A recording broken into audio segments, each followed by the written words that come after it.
어저께 우리가 어제 오신 분들도 계시지만 윌버포스 아카데미 우리 그 한반도의 국제 정세 진단이라는 주제를 가지고 아마 이 분야에서는 우리나라 최고의 전문가이실 겁니다. 이춘근 박사님 모시고 함께 귀한 강연의 시간을 가졌습니다. 저는 그 강의를 들으면서 참 많은 또 은혜도 있었고 또 깨달음도 있었고 무엇보다 좀 안심이 되는 부분들이 좀 있었던 것 같습니다.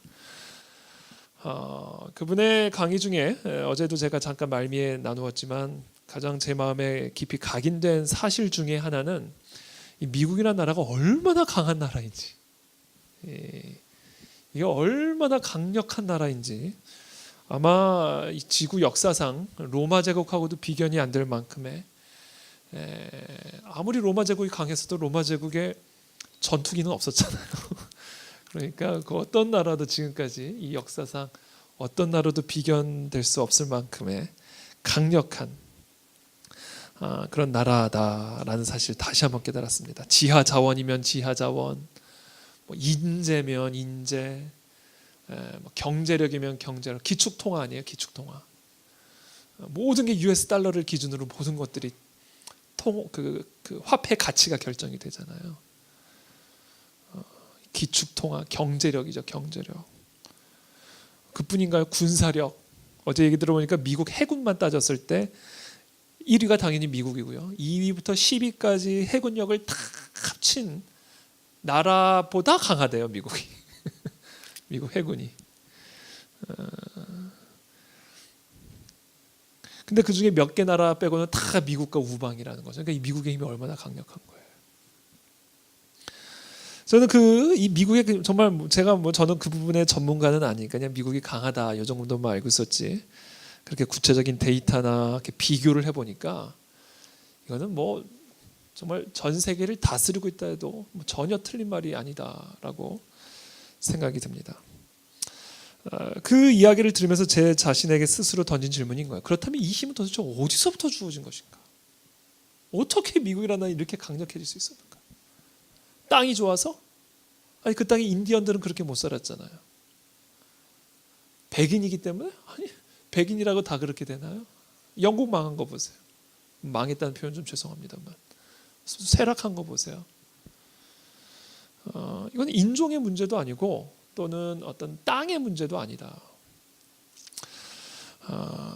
미국이 이렇게 강력한 전 세계를 아주 철저하게 장악할 수 있는 전 세계를 한 나라가 이렇게 장악할 수 있는 그 힘의 근원은 도대체 어디서부터 온 것인가? 도대체 어디서부터 주어진 것인가? 답은 딱 하나입니다. 여러분 꼭 기억하십시오. 그것은 바로 하나님으로부터 주어진 거예요. 이게 답입니다. 지난주 설교에도 말씀드렸지만 권세는 하나님으로부터 나지 않음이 없나니 모든 권세는 다 하나님께서 정하신 바라. 한 국가 안에서도 마찬가지고 한 가정 안에서도 마찬가지고 한 교회 안에서도 마찬가지고. 근데 지금 저는 그 레벨을 떠나 전 세계 레벨에서 말하는 거예요. 전 세계 레벨. 전 세계를 철저하게 장악하고 있는 그 미국의 권세는 어디서부터 온 것인가?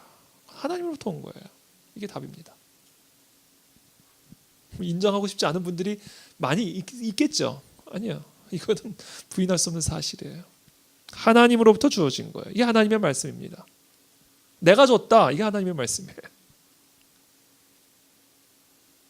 그래서 제가 어제 강의를 들으면서 이 미국이라는 나라 그리고 특별히 그 미국을 통치하는 미국 대통령이라는 이 자리는요, 이 특별한 위치라는 사실을 제가 다시 한번 좀 어제 깨달았어요. 이미 알고 있긴 했지만 다시 한번 좀 제 자신에게 리마인드를 했어요. 특별한 사명을 가지고 특별한 위치에 부름받은 사람이라는 사실을 제가 어제 다시 한번 생각하게 되었습니다. 왜냐하면 반복해서 말하지만 그 나라의 힘은 그리고 그 나라의 통치자의 힘은 하나님으로부터 주어진 것이기 때문에 하나님이 그냥 준 것이 아니라는 거예요. 그래서 특별한 위치라는 겁니다. 특별히 미국이라는 나라와 대통령이라는 자리는 그렇다라는 겁니다. 특별한 것 가운데서도 특별한 자리예요.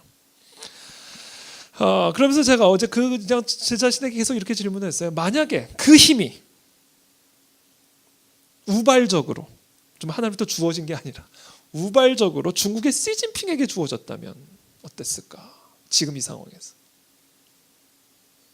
만약에 그 힘이 소련의 푸틴에게 주어졌다면 어떻게 됐을까? 소련이라는 나라의 푸틴이라는 지도자, 중국이라는 그 나라의 시진핑이라는 지도자에게 그 나라의 힘과 그 지도자의 힘이 주어졌다면 전 세계, 특히 우리 대한민국은 어떻게 됐을까? 그 생각을 좀 해본 거예요. 그렇지 않은 힘을 갖고도 이런데 그렇잖아요. 그렇지 않은 힘을 갖고도 지금 이런데 만약에 그 힘이 일본의 아베에게 또는 대한민국의 대통령에게 좀 더 좀 과격하게 나가면 북한의 김정은에게 만약에 그 지금 미국이란 나라와 트럼프가 갖고 있는 그 힘이 주어졌다면 우리는, 나는, 이 세계는 어떻게 되었을까? 우리의 가정은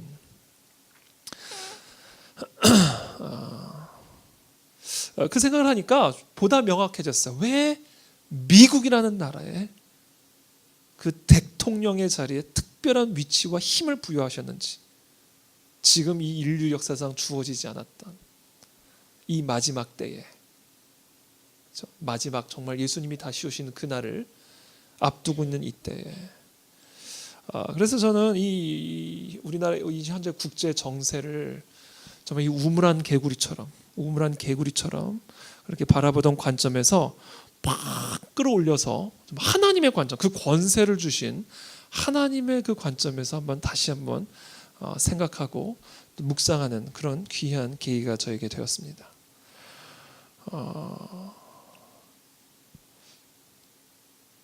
큰 집에는 금그릇과 은그릇뿐 아니라 나무그릇과 질그릇도 있어 귀하게 쓰는 것도 있고 천하게 쓰는 것도 있나니, 하나님이 왜 미국이란 나라, 특별히 트럼프라는 대통령에 그런 힘을 주셨는지는 그 목적, 그 이유는 우리는 알 수 없어요. 그건 왜냐하면 하나님의 권세에 속한 일이기 때문에 그렇습니다. 하나님의 마음이에요. 왜? 그걸 논리적으로 있는 합리적으로 설명할 수 없습니다. 아무리 생각해도 트럼프보단 내가 좀 더 거룩한데, 트럼프보단 내가 더 똑똑한데, 이럴 사람들이 얼마나 많겠어요. 미국이란 나라보다는 좀 더 우리나라가 더 착한데, 그런 나라들이 또 얼마나 많겠어요. 알 수가 없어요. 하나님의 선택이고 하나님이 정하신 바이기 때문에 사람이 왈가왈부할 수 있는 문제가 아닙니다. 분명한 거는 이거예요. 하나님께서 그와 같은 권세를 부여하셨고, 그와 같은 권세를 부여하신 이유는 하나님이 이루고자 하는 뜻이 있기 때문이라는 사실을 여러분 기억하셔야 됩니다. 이거를 이해해야 국제 정세를 볼 수 있는 눈이 열리고 또 대한민국을 바라볼 수 있는 눈이 열릴 수가 있는 거예요. 그것을 부정하면 안 돼. 이게 성경적 세계관이라는 거예요.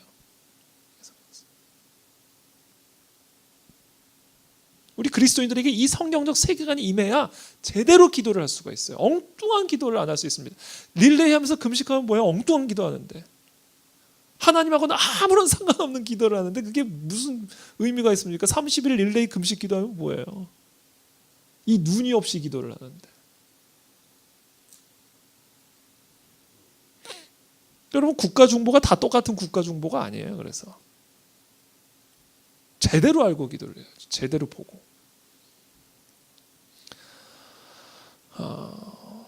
저는 이 트럼프 생각을 하다가 이제 저의 그 초점을 쫙 좁혀가지고 제 자신에게 집중을 했고, 그 초점을 쫙 해서 여러분에게 이 시간 조명하기를 원하는 거예요. 여러분에게 주어진 힘이 있다면 그것은 하나님이 주신 것이고 하나님이 이루고자 하시는 뜻이 그 안에 있는 겁니다.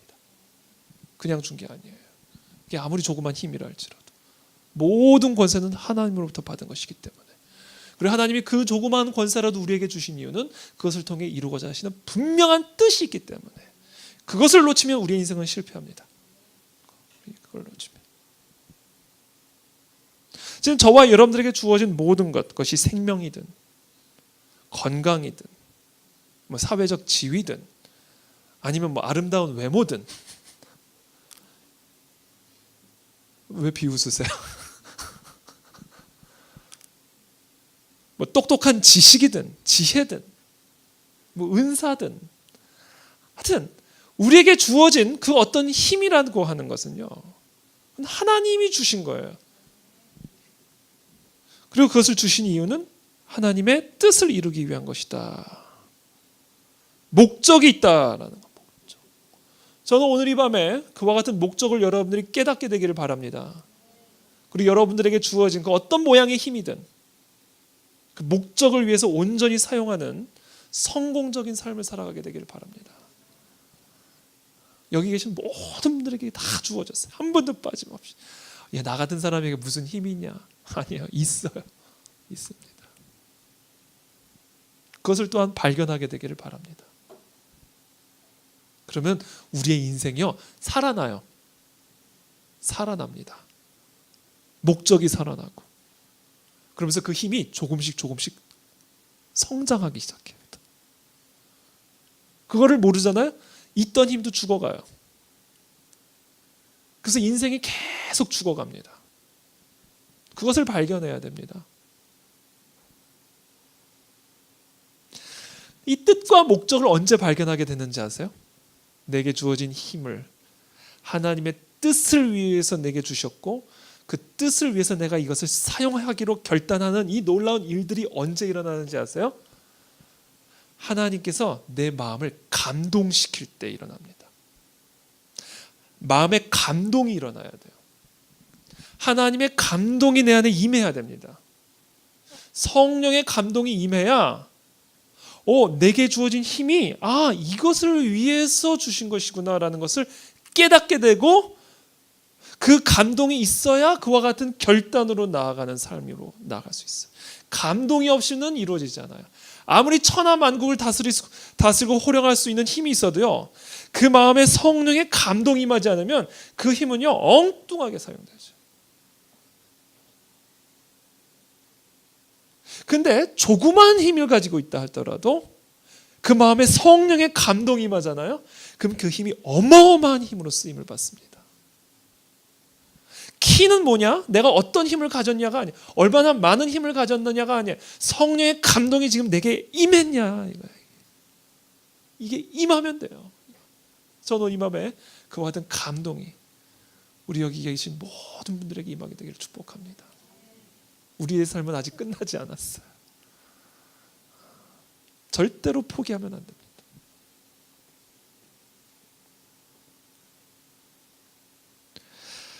바사왕 고레스에게 그 감동이 임한 거예요. 어느 날 이방왕이에요. 이방왕. 에스더서 보면 이렇게 되어 있죠. 에스라서 한번 다 펴보시겠어요? 1장 1절.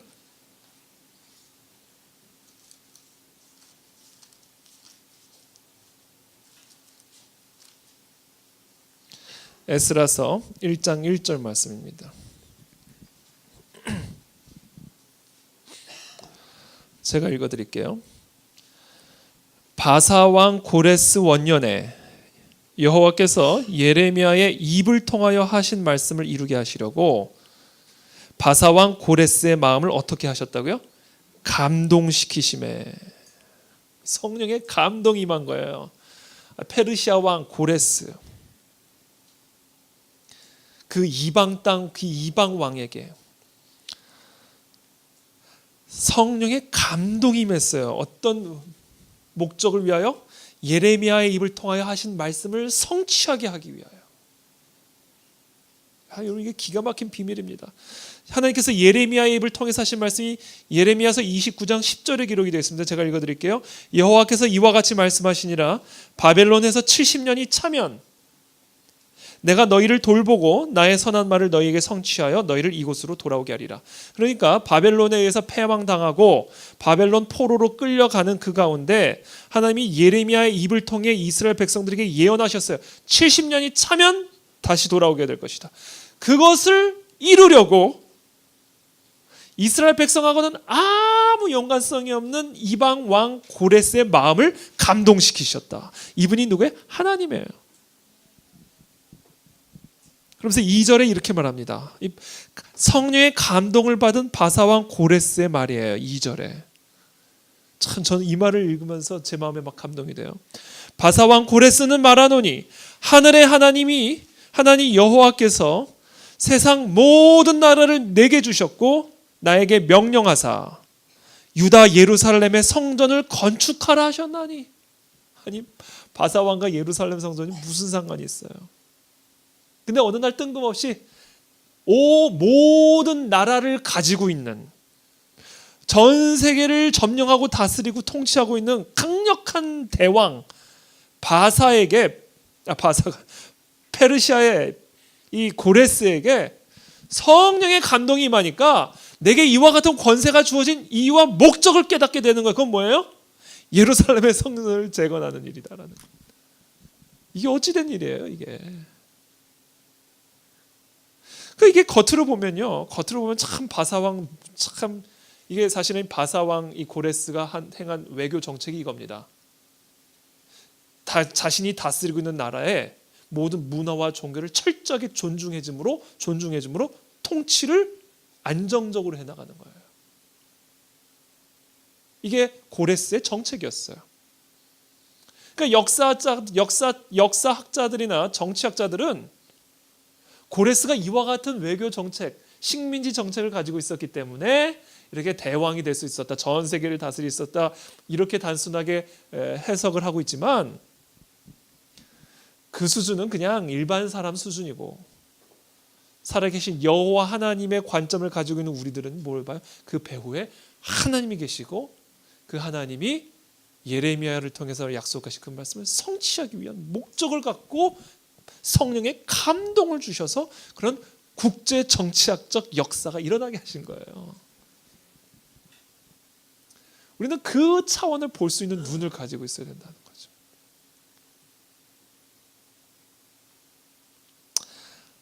할렐루야.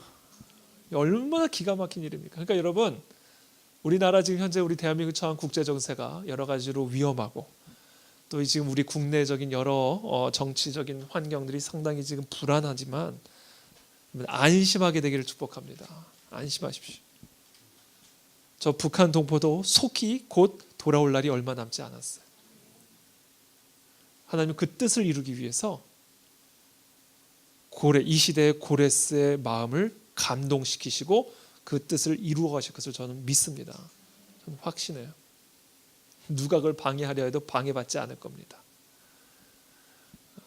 그 어떤 세력이 그것을 훼손하려 해도 절대로 방해받지 않을 거예요. 그래서 제가 안심이 됐어요. 안심.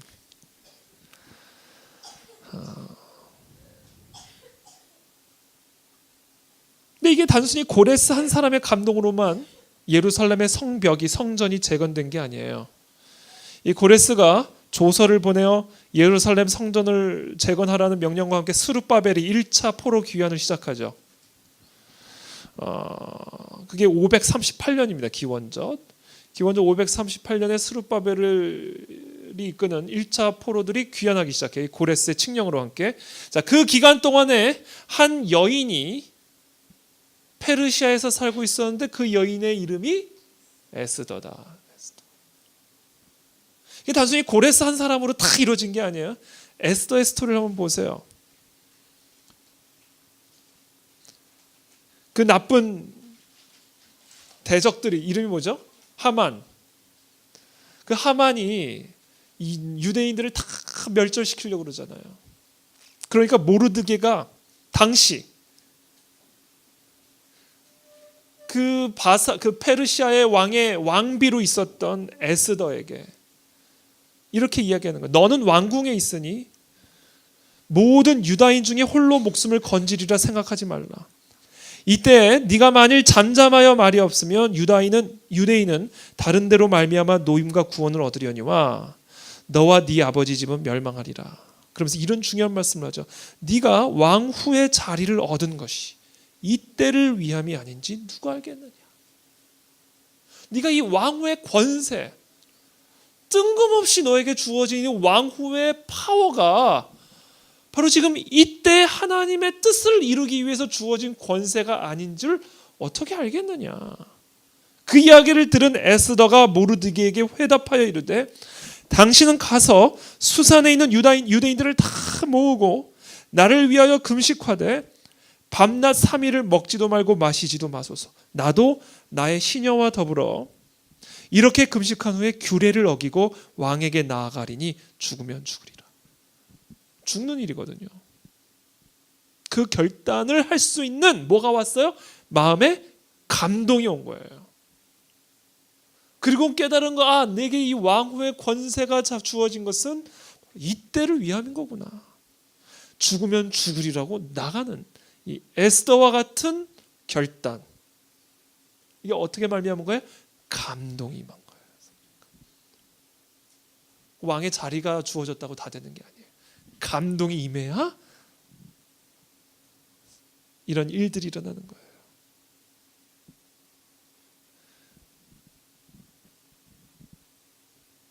이렇게 에스더가 하나님 앞에 쓰임을 받게 돼요. 에스더라는 단어이 바사에게 페르시아어로 무슨 의미인지 아세요? 에스더라는 단어가 스타입니다. 스타. 별. 어둠을 비추는 별. 정말 그 어둠 속에 묻혀 있었던 돌멩이와 같던 이 에스더의 삶이 어떻게 이 어둠, 가장 암담한 상황 가운데 있었던 유대인들과 이스라엘 백성들을 구원하는 별과 같이 쓰임받을 수 있었는가? 하나님의 마음에 감동이 그 여인에게 임했을 때 내게 주어진 이 힘이 바로 이 때를 위한 것이라는 것을 깨닫고 죽으면 죽으리라고 나아갈 때 그 돌덩이와 같던 인생이 스타가 되는 거예요. 저는 그와 같은 스타가 우리 가운데 일어나게 되기를 축복합니다. 그러려면 우리에게 뭐가 임해야 된다? 감동이 임해야 된다. 마음의 감동. 저는 그와 같은 감동이 임하게 되기를 바랍니다.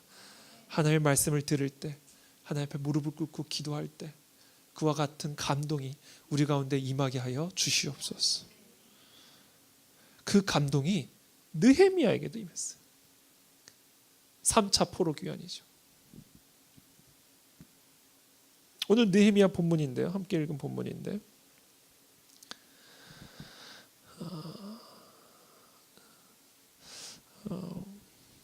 느헤미야가 하나님 앞에 금식하며 기도를 하죠. 1장 4절입니다. 내가 이 말을 듣고 앉아서 울고 수일 동안 슬퍼하며 하늘의 하나님 앞에 금식하며 기도하여.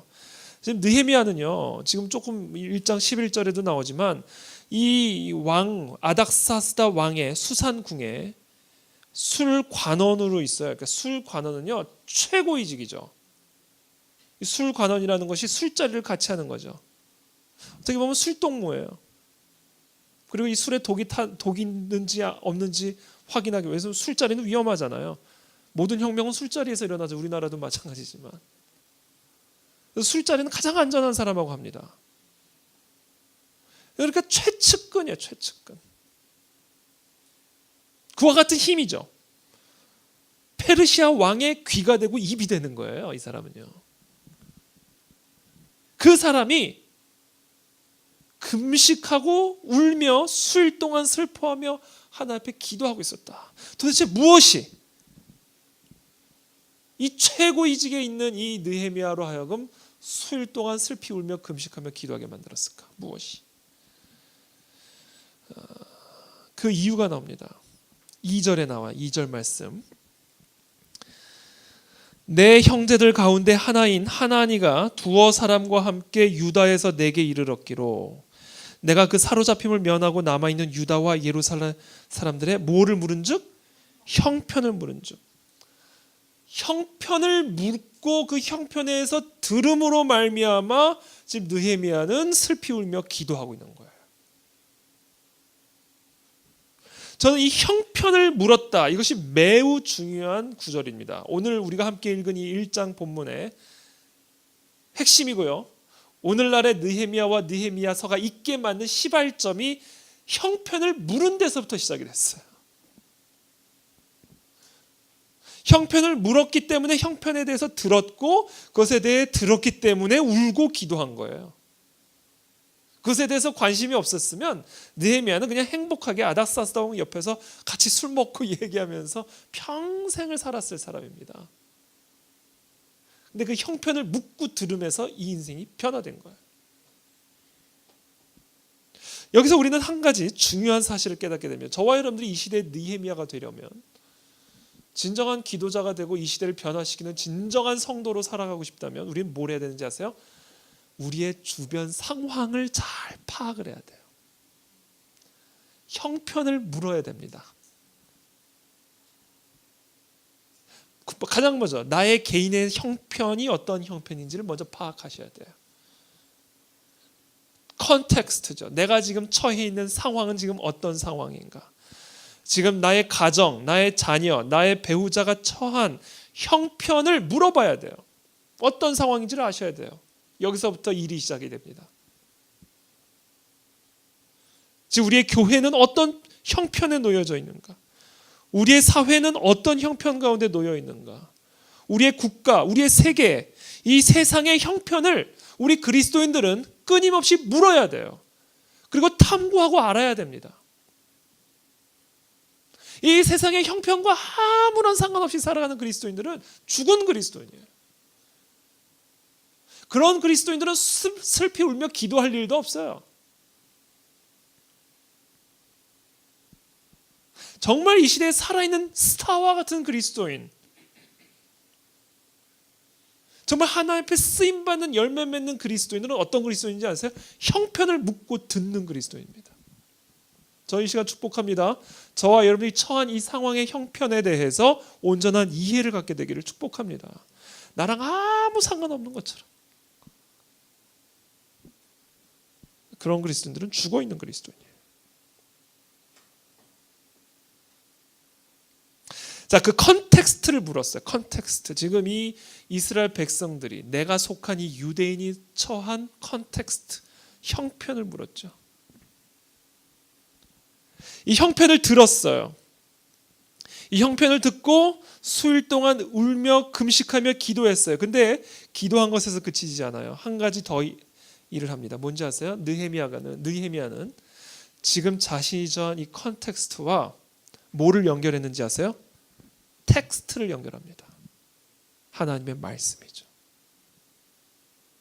지금 자신이 처한, 그리고 자신의 민족이 처한 컨텍스트를 하나님의 텍스트와 연결짓는 작업을 합니다. 그게 5절부터의 내용이에요. 느헤미야의 기도에 그 내용이 담겨져 있습니다. 제가 쭉 읽어드릴게요. 하늘의 하나님 여호와, 크고 두려우신 하나님이여, 주를 사랑하고 주의 계명을 지키는 자에게 언약을 지키시며 긍휼을 베푸시는 주여 간구하나이다. 이제 종이 주의 종들인 이스라엘 자손을 위하여 주야로 기도하오며 우리 이스라엘 자손이 주께 범죄한 죄들을 자복하오니 주는 귀를 기울이시며 눈을 여시사 종의 기도를 들으시옵소서. 나와 내 아버지의 집이 범죄하여, 컨텍스트를 이해하고 있는 거죠. 주를 향하여 크게 악을 행하여, 컨텍스트를 이해하고 있는 거예요.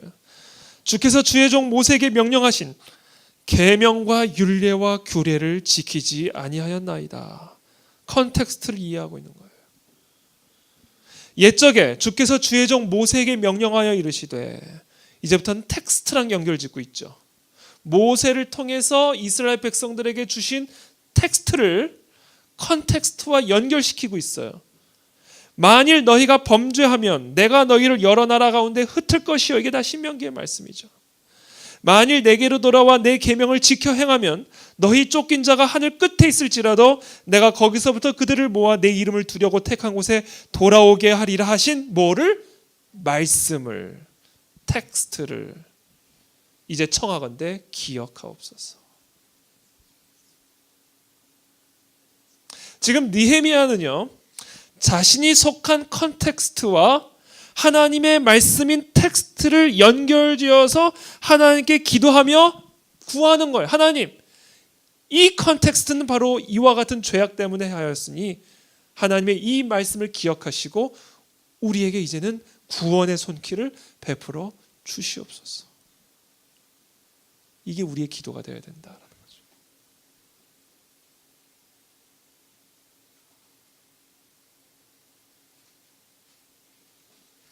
그래서 저는 오늘 우리가 함께 기도하고 싶은 첫 번째 기도, 지금 우리가 처한 컨텍스트를 이해를 하고 이 컨텍스트를 하나님의 약속의 말씀과 연결짓는 기도의 작업들을 하나님 앞에 부르짖어야 됩니다.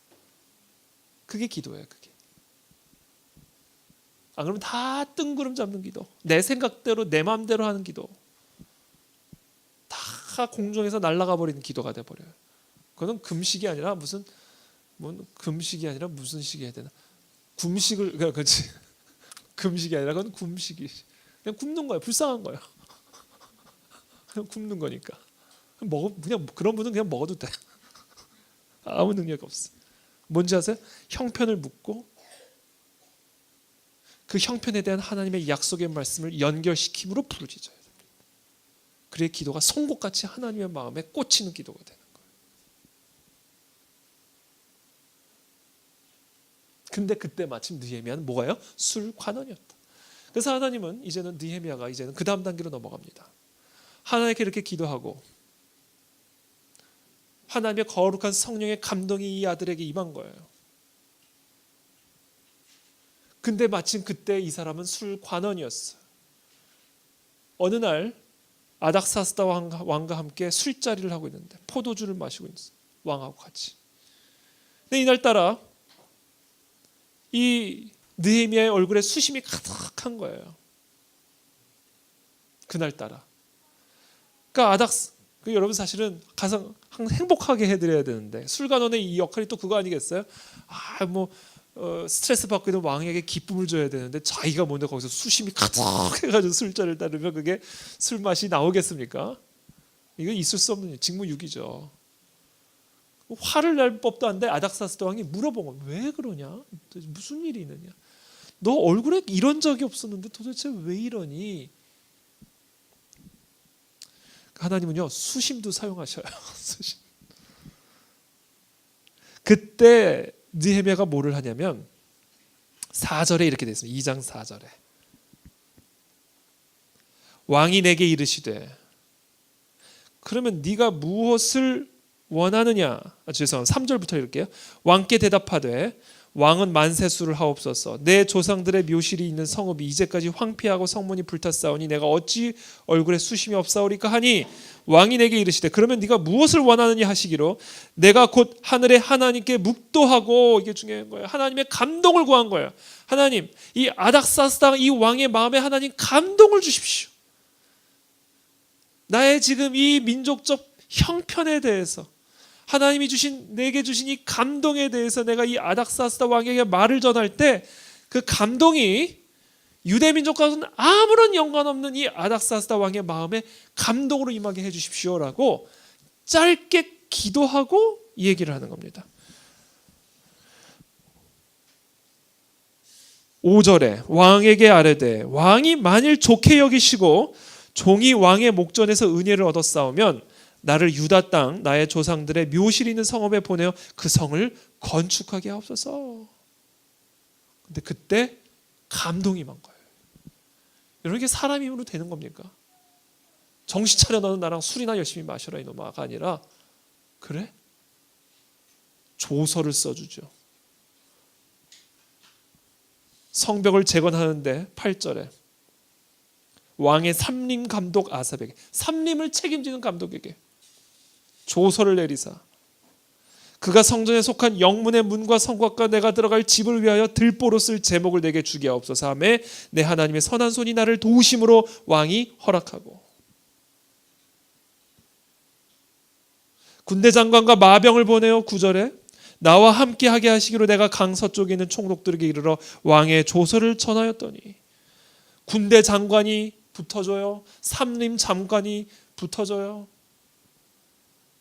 외교부 장관이 붙어줘요. 막힘이 없게. 자, 이 모든 일들이 어떻게 일어나요? 하나님의 마음의 감동이 느헤미야에게 임하고 그 감동이 아닥사스다 왕에게 전달되면서 이런 역사들이 일어나는 거예요. 근데 이 스토리가 여기서 끝나지 않아요. 그 감동이요. 느헤미야로부터 시작된 형편을 묻고 그 형편을 하나님의 말씀과 연결지었을 때 임했던 그 성령의 감동이 아닥사스다 왕에게 전달이 됐고요. 그래서 모든 문들이 다 열렸어요.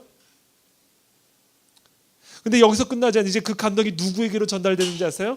온 유대 백성들에게 전달이 되기 시작합니다.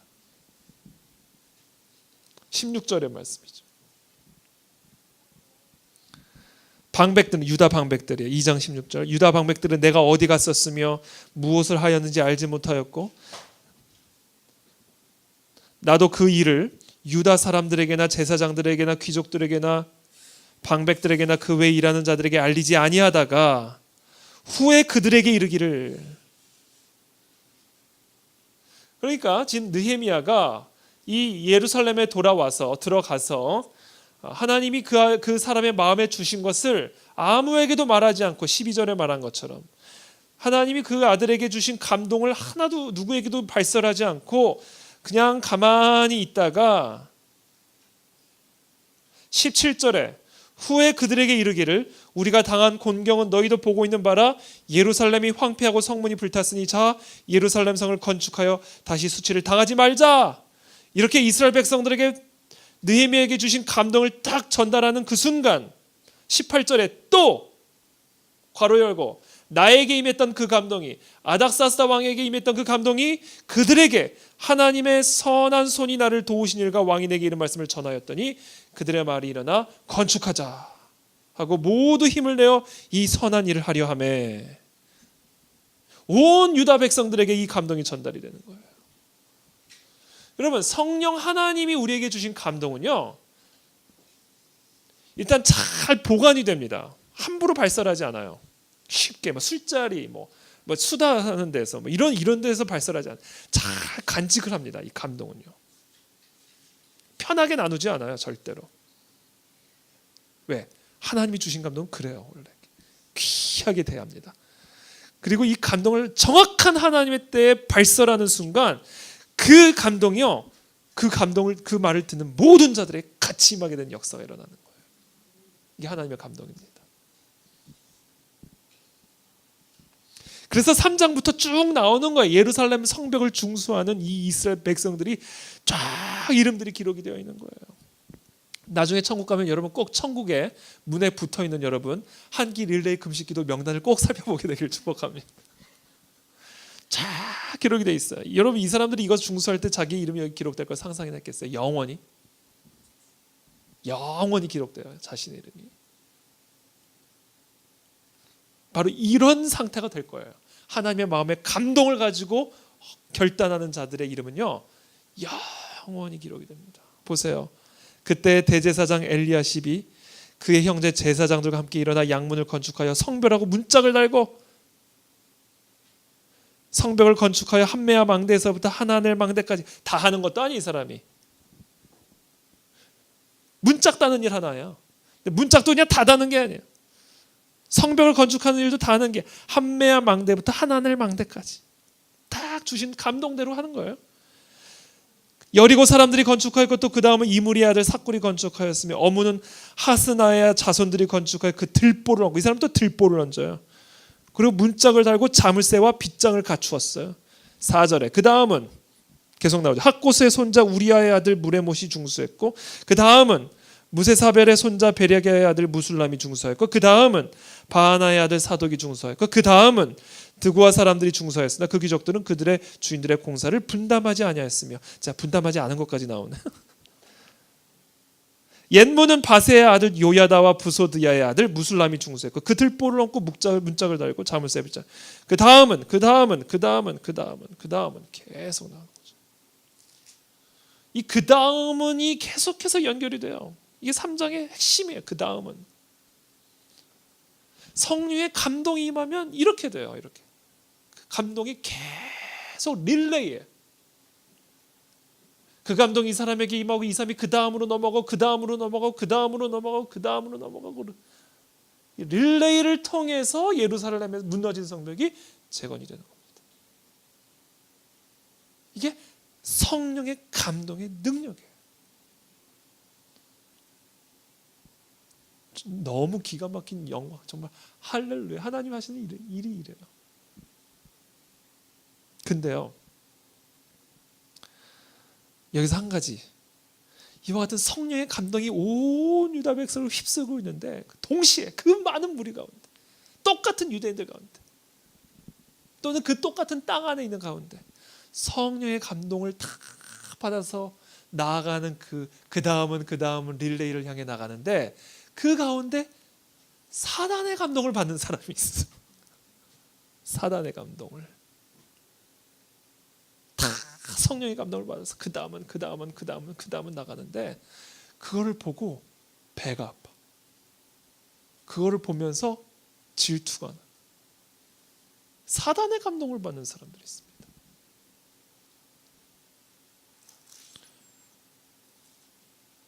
그 4장에 나오는 내용이에요. 4장에 나오는. 산발랏이 우리가 성을 건축다함을 듣고, 이 사람 물론 유대인은 아닌 것 같아요. 유대인의 재건, 예루살렘의 재건을 원치 않는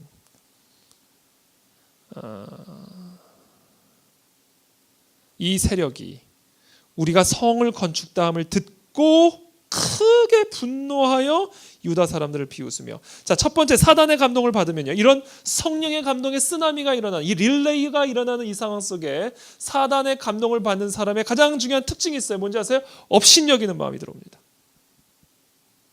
비웃으며. 2절에 자기 형제들과 사마리아 군대 앞에서 일러 말하되 미약한 유다 사람들이 하는 일이 무엇인가? 스스로 견고하게 하려는가? 제사를 드리려는가? 하루의 일을 마치려는가? 불탄 돌을 흙무더기에서 다시 일으키려는가? 여러분, 이 사단의 감동을 받은 사람 가운데 나타나는 특징 중에 하나가 뭔지 아세요? 계속 질문을 해요. 이게 무엇인가? 스스로 견고하게 하려는가? 제사를 드리려는가? 하루의 일 다 마치려는가?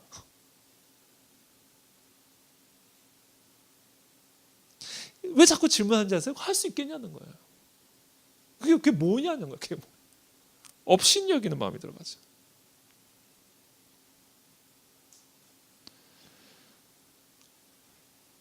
(3절에) 암몬 사람 도비아는 곁에 있다가 이르되 그들이 건축하는 돌 성벽은 여우가 올라가도 곧 무너지리라. 업신여기는 거죠. 해봐야 소용없다는 거예요. 자, 이것이 성령의 감동을 받아 릴레이의 역사가 일어나는 가운데 나타나는 사단의 감동받은 자들의 모습입니다. 업신여기는 마음. 야, 그렇게 릴레이해서 뭐 어쩌자는 거야. 업신여기는 거죠. 두 번째 특징이 있습니다. 두 번째. 7절 말씀이죠. 죄송해요. 4절부터 다시 읽을게요. 4절부터 쭉 읽을게요. 4장 4절. 우리 하나님이여 들으시옵소서. 이들의 업신여김을 들으시옵소서. 우리가 업신여김을 당하나이다. 원하건대 그들이 욕하는 것을 자기들의 머리에 돌리사 노략거리가 되어 이방에 사로잡히게 하시고 주 앞에서 그들의 악을 덮어두지 마시며 그들의 죄를 도말하지 마옵소서. 그들이 건축하는 자 앞에서 주를 노하시게 하였음이니이다 하고, 하나님을 노하게 했다라는 거예요. 이게 왜 하나님을 노하게 하는 일인지 아세요? 하나님의 감동을 받아서 하는 그 자를 업신여기기 때문에 그것은 하나님을 업신여기는 겁니다. 그 가운데 6절에 이에 자, 기도를 했어요. 업신여김을 받았을 때 이들은 기도했어요. 그리고 그것을 하나님의 심판에 맡겨드리고 우리가 성을 건축하여 6절에 전부가 연결되고 높이가 절반에 이르렀으니 이는 백성이 마음들여 일을 하였습니다. 자, 이런 업신여김에도 불구하고 이스라엘 백성들은 견고하게 나아갑니다. 이게 하나님의 감동을 받은 자의 특징이에요. 하나님의 감동을 받으면요, 사단의 감동을 받은 자의 업신여김을 받습니다. 받을 때가 있습니다. 그러나 하나님의 감동은 그것에 의해 소멸당하지 않아요. 인간적 열심들은 소멸당할 수 있어요. 자기 자존심 상하고 속상한 일 생기면 내팽개쳐버릴 수 있습니다. 그러나 하나님의 감동을 받은 사람은요, 설령 내팽개치고 싶어도 내팽개칠 수가 없게 돼 있어요. 하나님의 감동을 받았기 때문에 그래요. 그래서 결국은 전부가 연결되었어요. 근데 여기서 끝나면 얼마나 좋아요. 여기서 그냥 사단의 감동이 다 떠나가고 그냥 쫙 일사천리로 진행이 되면 얼마나 좋아요. 그렇게 되지 않죠. 7절에 산발락과 도비아와 아라비아 사람들과 암몬 사람들과 아스돗 사람들이 처음엔 산발락만 했다가 도비아만 얘기했다가 이제는 수가 늘어나죠. 산발락과 도비아와 아라비아 사람들과 암몬 사람들과 아스돗 사람들이 예루살렘 성이 중수되어 그 허물어진 틈이 메꾸어져 간다 함을 듣고 심히 분노하여, 사단의 감동입니다. 8절에 다 함께 꾀하기를 예루살렘으로 가서 치고 그것을 요란하게 하자. 자, 치고 요란하게 합니다. 뭐야? 분열시키는 거죠. 시끄럽게 만들어요. 쳐요. 말로 치고요. 행위로 치고요. 눈빛으로 치고요. 태도로 칩니다. 그래서 분열을 일으키고 갈등을 일으켜 요란케 만듭니다.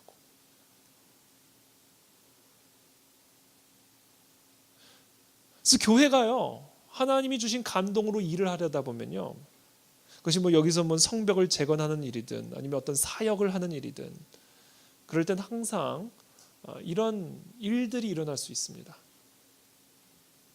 그래서 우리가 아예 이번 성전 이전이라는 큰 이 일을 앞두고 초장에 그냥 금식으로 시작을 해버린 거예요. 사단마귀가 꿈도 못 꾸도록.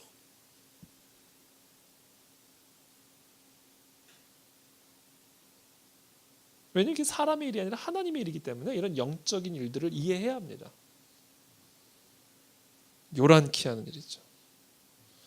그래서 저는 오늘 결론적으로 드리고 싶은 말씀이 있어요. 결론적으로 이와 같은 공격들의 느헤미야와 이스라엘 백성들의 대처 모습입니다. 이게 오늘 제 설교의 결론이에요. 이와 같이 업신여기고 요란케 함으로 하나님의 성령의 감동을 받아 시작되고 있는 이 일들, 고레스부터 에스더부터 느헤미야에 이르기까지, 그리고 온 유다 백성들에게 이르기까지 이어져 오는 이 어마어마한 하나님의 거룩한 성령의 감동을 회방하고 막으려고 하는 이 사단의 감동을 받은 자들에 대해서 이 성령의 감동을 받은 자들은 어떻게 대처했는가?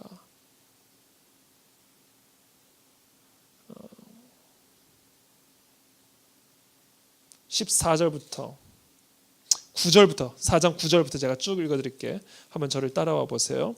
9절부터 우리가 우리 하나님께 기도하며 그들로 말미암아 파수꾼을 두어 주야로 방비하는데 유다 사람들은 이르기를 흙 무더기가 아직도 많거늘 짐을 나르는 자의 힘이 다 빠졌으니 우리가 성을 건축하지 못하리라 하고, 우리의 원수들은 이르기를 그들이 알지 못하고 보지 못하는 사이에 우리가 그들 가운데 달려들어가서 살육하여 역사를 그치게 하리라 하고, 그 원수들의 근처에 거주한 유다 사람들도 그 각처에 와서 10번이나 우리에게 말하기를 너희가 우리에게로 와야 하리라 하기로, 내가 성벽 뒤에 낮고 넓은 곳에 백성이 그들의 종족을 따라 칼과 창과 활을 가지고 서 있게 하고, 내가 돌아본 후에 일어나서 귀족들과 민장들과 남은 백성에게 말하기를 너희는 그들을 두려워하지 말고 지극히 크시고 두려우신 주를 기억하고 너희 형제와 자녀와 아내와 집을 위하여 싸우라 하였느니라.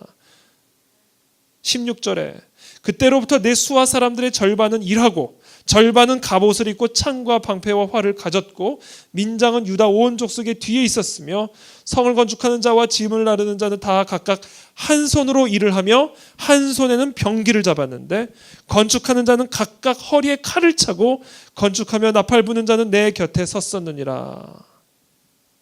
뭐예요? 일하면서 싸우고 싸우면서 일하는 거죠.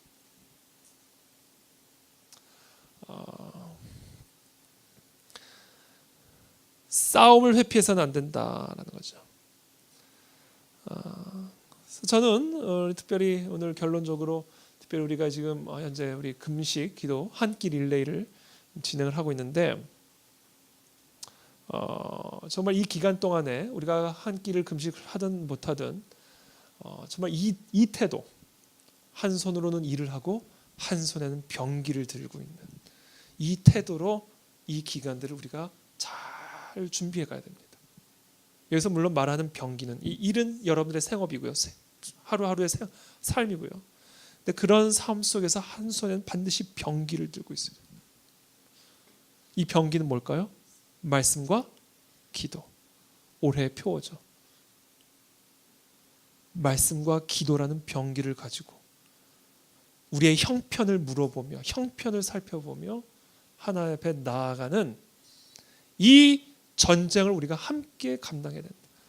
물론 이것이 우리가 성전 입주할 때까지만의 모습은 아니에요. 우리가 평생 취해야 할 태도입니다. 제가 오늘 특별히 이 말씀을 준비한 이 산발랏의 방해 이 부분을 제가 오늘 특별히 좀 묵상을 했는데 공격이 느껴져요. 막 제 안에 이 그 마귀의 공격. 사단이 요거 이런 거죠. 요거 봐라, 요거 공격하네, 이런 거 느껴지는 거죠. 이게 보여요. 느껴지고, 이거 봐, 요걸 건드리네, 요거 봐라, 요렇게 파고드네, 이게 보여요. 이게 느껴집니다, 제가. 그래서 제가 좀 그런 감정이 올 때 그게 궁극적으로는요, 다양한 모습으로 오는데, 그런 사단의, 왜냐하면 저를 예컨대 제 설교 준비 딱 망가뜨려 버리면 바로 효과가 나타나요. 제 기도 시간 망가뜨려 버리면 여러분 이 공동체에 바로 효과가 나타납니다. 그러니까 사단은요, 여러 사람 잡지 않아요. 그냥 나 하나 잡으면 된다. 바쁘죠. 사단도 바빠요. 그러니까 이 사람 저 사람 이게 잡을 필요 없어요. 그냥 여기서 마이크 잡고 있는 사람 딱 하나 치쳐버리면 되는 건데. 그러니까 여러분들이 저를 위해서도 기도해 주셔야 되는 거죠. 네. 왜 이렇게 느껴지는 거예요? 요거 봐라, 나를 치네, 때리네, 이렇게 느껴지는 거죠. 근데 그 다양한 공격들이요, 궁극적으로 어디로 나가는지 아세요? 두 가지요. 딱 보니까 제 마음에 어떤 마음을 불어넣는지 아세요? 이건 분명히 말씀드립니다. 이건 제 마음이 아니라 사단이 주는 마음이에요. 그러니까 절대로 오해하지 마세요. 첫 번째, 설교 준비하기 싫게 만들어요. 귀찮게 만들어. 좀 쉬고 싶고 그냥 딴 거 하고 싶고 이렇게. 설교 준비를 하더라도 설교 준비를 어떻게 하기 싫다고 안 해요. 해야죠. 이거 무조건 해야 되는 거잖아요. 대충 하고 싶은 마음을 불어넣어요. 말씀 묵상도 그냥 피상적으로 대강 묵상하고 싶은 마음을 줘. 여러분 저를 이렇게 정죄하는 눈빛으로 보지 마세요. 이건 제 마음이 아니에요. 사단이 주는 마음이에요. 그걸 뚫고 나가는 거예요. 또 하나, 두 번째, 기도하기 싫게 만들어. 기도하기 싫게. 제 책상에 있다가 바로 옆에 방석이 있거든요. 기도하는 방석. 그냥 책상에다가 바로 싹 하면 돼요. 그게 그렇게 하기 싫어. 그렇게 하기 싫어. 그럼에도 하죠, 당연히. 그러니까 여러분 안심하세요. 그냥 그런 공격이 있다라는 걸 말씀드리는 거예요. 이게 내가 느껴진다는 걸 말씀드려요. 그래서 이런저런 공격이 여러분들의 삶에도 있을 수 있어요. 기도하고 싶지 않게 만들고, 말씀 묵상하기 싫게 만들고, 귀찮게 만들고, 이 정도만 해도 될 것 같이 만들고. 그러니까 여러분, 사단은요 효과적으로 일을 합니다. 기본적으로 이 사람 저 사람 치는 것보다 강단에서 하나님의 말씀을 전한 사람 한 사람 치면 그 효과는 그대로 나타나기 때문에 일단 전략적으로 그렇게 취하고, 두 번째는요 방법적인 차원에서 한 사람 한 사람을 공격할 때 다양하게 공격하지 않아요. 정신 못 차리게 막 여기 치고 저기 치고 이러지 않아요. 딱 두 가지 못하게 합니다. 말씀 묵상과 기도. 그거 딱 끊어내면요 그냥 넘어져 가는 거예요. 그렇게 함으로 하나님이 우리에게 주신 감동을 소멸시키고, 그렇게 함으로써 하나님의 이 공동체가 주신 그 공동체가 받은 그 감동을 향하여 나아가는 그 길을 약화시키는 겁니다. 우리는 그 공격을 이해하고 오히려 지금보다 더 강력한 기도로 나아가야 되고, 오히려 지금보다 더 깊은 묵상의 단계로 넘어가야 된다. 지금보다 더 모이는 일에 힘을 써야 되고, 지금보다 더 희생과 헌신으로 하나님이 주신 감동을 순종하며 나가야 된다. 그래야 우리는 날 수가 있습니다. 그렇지 않으면 계속 중력의 무게감 속에 그냥 멋있는 날개를 달고 배로 땅을 기어가는 인생을 사는 거예요. 그 중력을 못 이겨. 왜? 기도끈 다 끊어놨지, 말씀끈 다 끊어놨지, 강단에 서 있는 사람 마이크 다 끊어놨지. 멋있는 날개 가지고 배로 기는 인생 만들어버리고. 기도하게 되기를 바랍니다. 더 뜨거워지게 되기를 바랍니다. 그런 어떤 막을 느낄 때 더 뚫고 나가셔야 돼요. 더 능력을 발휘하고 더 힘을 다하고 더 전심을 다해 기도하고 말씀에 나아가는 저와 여러분들이 되기를 축복합니다.